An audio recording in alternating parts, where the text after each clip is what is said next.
శనివారం పౌర సరఫరాల శాఖ ఎన్ఫోర్స్మెంట్ డీటీ మాచన రఘునందన్ షేర్లింగంపల్లి తారానగర్లో చౌక దుకాణాన్ని తాత్కాలికంగా తనిఖీ చేశారు. ఈ సందర్భంగా రఘునందన్ మాట్లాడారు. శనివారం పౌర సరఫరాల శాఖ ఎన్ఫోర్స్మెంట్ డీటీ మాచన రఘునందన్ షేర్లింగంపల్లి తార్నగర్లో చౌక దుకాణాన్ని తాత్కాలికంగా తనిఖీ చేశారు. ఈ సందర్భంగా రఘునందన్ మాట్లాడుతూ సరుకులు పంపిణీ సరిగ్గా చేయకపోవడమే గాక రేషన్ షాప్ నిర్వహణ సరిగ్గా లేదన్న ఫిర్యాదుల నేపథ్యంలో 436 చౌక దుకాణాన్ని తాత్కాలికంగా సీల్ చేసినట్లు వివరించారు. నెలల తరబడి షాప్ తీయడం లేదని కొందరు స్థానికులు సైతం ఫిర్యాదు చేసినట్లు రఘునందన్ వివరించారు.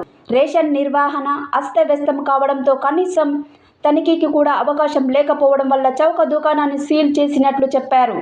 నా పేరు రఘునందన్ మాచన, మరో డీటీ హెచ్ రవీంద్ర నాయక్. ఈరోజు షేర్లింగంపల్లి తారానగర్లో చౌక దుకాణాన్ని తనిఖీ చేయడం జరిగింది. ఈ చౌక దుకాణాన్ని డీలరు అసలు ఎప్పుడు తీస్తుండో ఎప్పుడు తీయట్లేదో తెలియని పరిస్థితి ఉంది. అంతేకాకుండా నెలల తరబడి కూడా తీయట్లేదన్న ఫిర్యాదు అందేది. దీని మీద 2-3 రోజుల నుంచి విచారణ చేసాం, అయినా డీలర్ అందుబాటులో లేడు.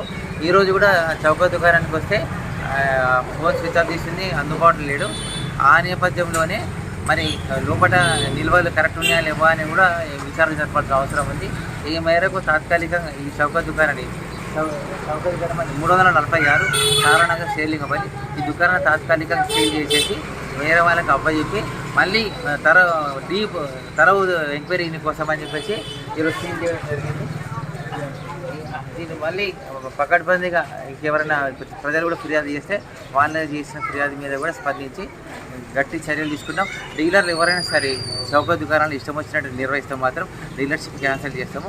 కావున ప్రజా పంపిణీని ప్రసారం చేయకండి, ఓ బాధ్యతతో నిర్వర్తించండి. ఎందుకంటే చౌక దుకాణం అనేది సేవ, ఇలాంటి బిజినెస్.